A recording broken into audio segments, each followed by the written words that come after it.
L'Éternel est mon refuge et ma forteresse.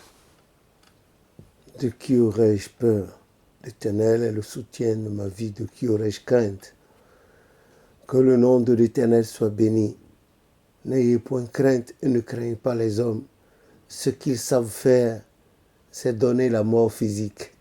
En dehors de ça, ils ne peuvent plus rien faire. Lisez plutôt Matthieu 7, 28, Matthieu 10, 28 et 27, vous allez voir. L'homme ne peut rien faire. La seule chose qu'il sache faire, c'est nuire à son prochain, salir son prochain, détruire son prochain, le tuer, pas plus. Empêcher les intérêts de son prochain, la haine, la jalousie. Mais quand vous vous confiez en l'Éternel, comme le psaume 1 a dit, heureux celui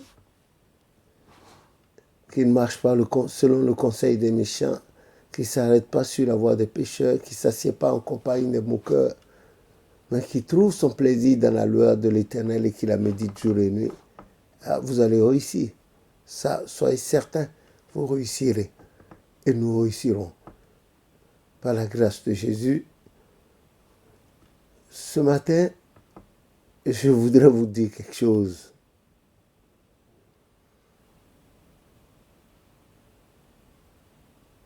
Et le voici. En effet, des réflexions me sont parvenues.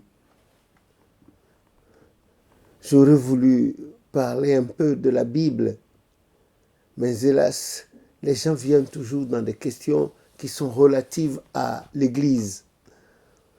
Et on est un peu religieux dans nos raisonnements, dans notre intervention. Mais de tout mon cœur, j'aurais voulu qu'on parle un peu de la Bible, des questions pointues de la Bible. Bon, comme nous y sommes, il n'y a pas de problème.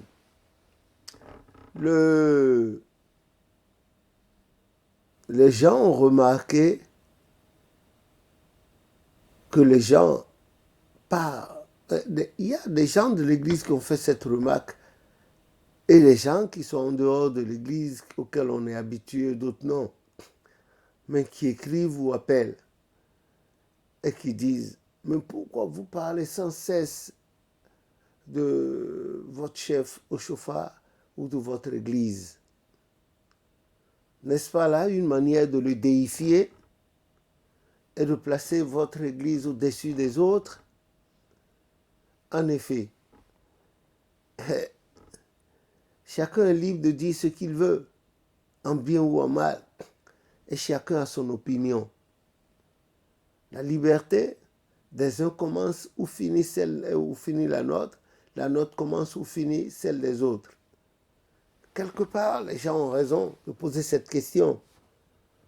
En effet, Actes des Apôtres, chapitre 4, le verset 12 dit « Un seul nom nous a été donné dans les cieux sur la terre, dans les eaux plus bas que la terre, par lequel nous avons le salut, c'est Jésus, le Fils du Dieu très, très haut, que vous retrouverez facilement dans Romains 9, verset 5, Hébreux 1 également. C'est de lui que Matthieu 1, 23 nous a parlé, le Fils du Dieu très haut. C'est de lui que nous a parlé Ésaïe 11, Malachie 5, personne d'autre.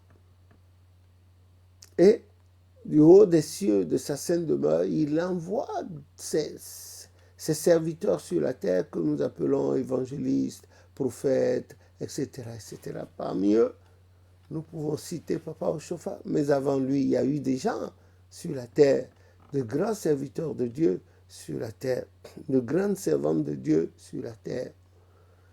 Non pas l'Église qui demande aux gens de déifier ce grand homme de Dieu, mais c'est des individus qui le font.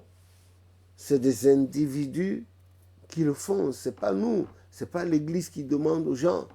C'est pas aussi l'Église qui demande aux gens d'aller s'asseoir autour du mausolée du prophète Oshofa à Imekor, d'y passer des heures et des heures.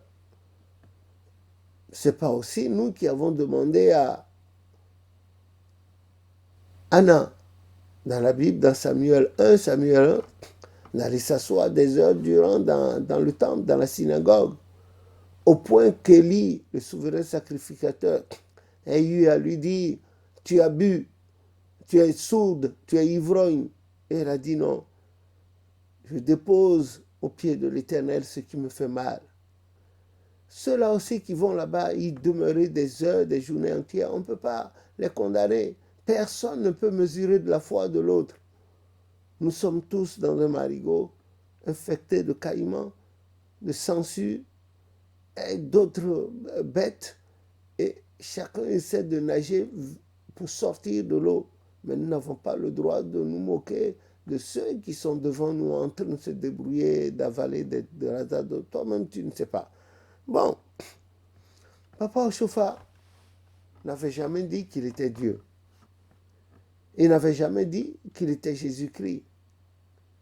Et pour ceux qui avaient eu la chance de le voir en action, il disait toujours, mon chef, celui qui m'a confié son église, moi je ne suis qu'un charpentier.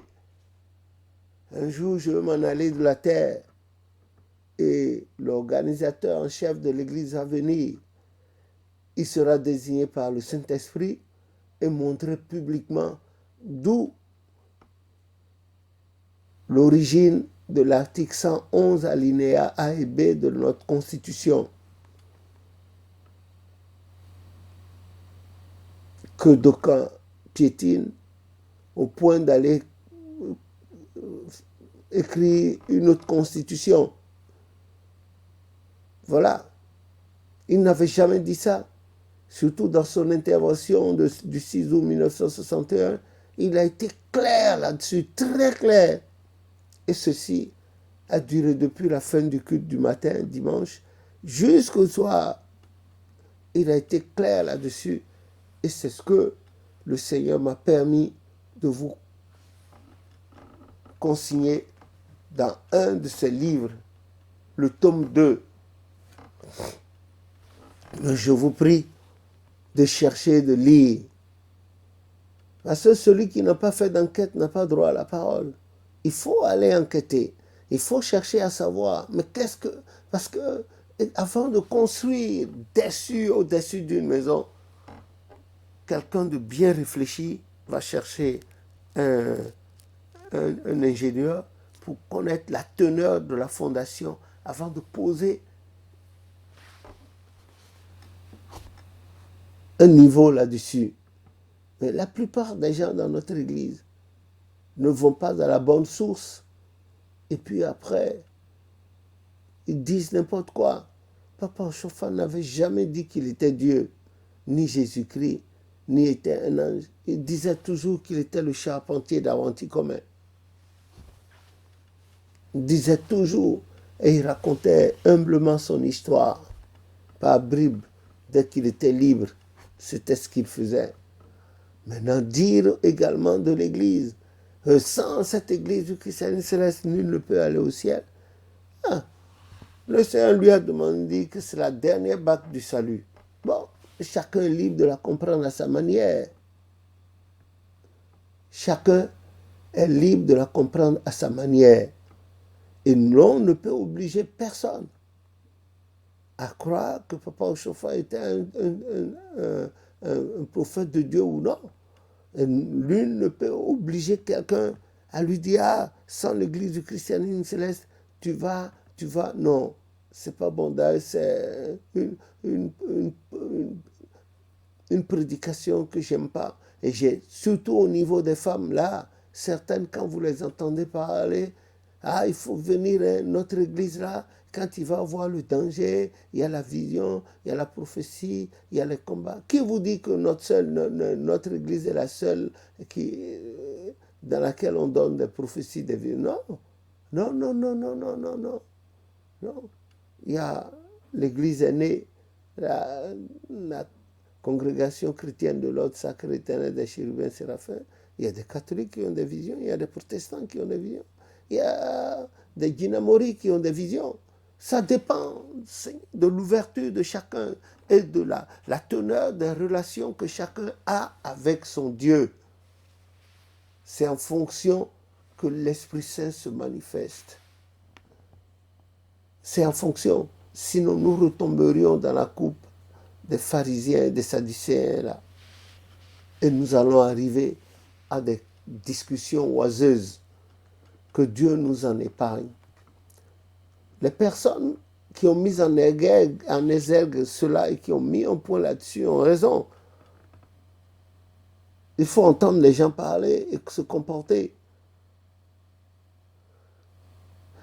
Nous qui sommes là-dedans, le prophète n'avait jamais dit qu'il était Dieu, qu'il était Jésus, que sans lui, et il ne s'était jamais passé pour l'auteur, le propriétaire des multiples miracles que Dieu avait fait par lui.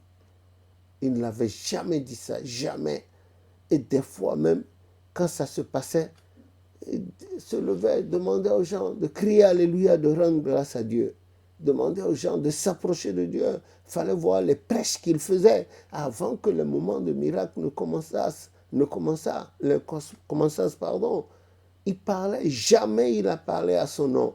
Nous sommes vivants, nous avons été témoins oculaires de plusieurs de ses interventions, des affirmations. Par exemple, ce visionnaire-là, qui a dit aux gens que lui, il allait jeûner pendant 40 jours, je ne sais pas combien de temps, parce que l'affaire s'est passée, ça fait un moment, je l'ai rapporté dans une de mes vidéos ou bien dans un livre. Il a dit que lui aussi, il allait avoir la force pour faire des miracles. Et il s'était mis à jeûner. Il jeûnait. Et un soir, vers la fin d'un après-midi, il ne pouvait plus tenir le coup. Et on a été obligé d'emmener son corps vers le prophète. On a déposé son corps presque inanimé ou bien spasmé devant le prophète. Et quand le prophète a ouvert la bouche, le prophète n'a rien dit, il était assis dans son fauteuil au premier étage de son immeuble, la deuxième résidence où il recevait les gens à longueur de jour. Il a dit, est-ce que dans la foule, quelqu'un peut aller pétrir de la kassa, la guidi, et quand ils appellent ça au Nigeria, d'aller pétrir, de mettre assez de sucre là-dedans, du citron, et d'amener. En un rien du temps, les gens ont fait. Donc, il a dit de redresser le visionnaire là, et de lui donner à boire. Il a terminé le contenu, il a battu, cligné de la paupière. Il en a demandé encore, on a amené un second bol consistant, un troisième bol, et il s'est retrouvé un peu. Et il s'est mis à parler de Jésus. Et alors, le prophète n'a même pas prié. Il a dit que lui, il n'est qu'un charpentier. Et il a appris son métier dans l'atelier de son père, Sisa Takayire Fier, qui ne savait rien. Et c'est Dieu lui-même qui est venu se manifester à lui.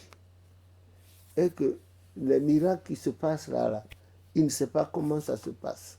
Dieu se sert de lui comme un instrument, qui n'a jamais jeûné pour avoir de force, pour faire de miracles. Et quand Dieu veut, mais qu'il sait une chose, il essaie le plus possible, le maximum possible de vider son cœur, de ne pas garder quelqu'un dans le cœur, de ne pas se livrer à de vaines pensées. C'est ce qu'il fait, c'est l'exercice qu'il fait à chaque instant. Mais sinon, le reste là. Donc, que le visionnaire reparte et qu'il fasse son choix. Voilà ce que Papa Ochofa a dit et voilà ce que je voudrais partager avec vous. Car même hier encore, des gens me l'ont signifié. Alors, je vous le dis à votre tour. Dites en priant, le Dieu du pasteur prophète Ochofa, le Dieu de l'église du christianisme céleste, toi qui as fait ceci avec Papa Ochofa, fais-le avec moi ou bien avec nous. Mais on ne peut pas dire que Papa Ochofa, là, même les visionnaires, je me rappelle bien cette histoire de Louise, là, qui avait une vision terrible et devant le prophète, on dit non, c'est l'esprit des morts qui lui donnait ces visions. Quelqu'un a dit, Papa priait pour moi pour que je devienne visionnaire. Il a éclaté de rire avec sa voix ferralytique. Il a ri il a dit, mon frère, nous sommes dans la même barque. Si tu l'étais, bon, je peux demander à Dieu pitié de ton fils là, à qui tu as donné, ta fille à qui tu as donné, et aide-le. Et toi, si tu vas te purifier davantage et te sanctifier. Mais que je prie, je ne suis pas Dieu. Je ne suis pas Dieu. Quand il disait, mais beaucoup étaient médusés. Et c'est en cela qu'il faut éviter de déifier Dieu, le papa Oshofa, et éviter chaque fois les gens en parlant disaient Oshofa quand même, Oshofa, c'est pas n'importe qui, Oshofa non, au moins un petit nom à l'avance, le prophète Oshofa, simple, et c'est mieux ainsi. Que le nom de l'Éternel soit béni. Merci à vous d'intervenir au nom de Jésus notre Sauveur. Amen.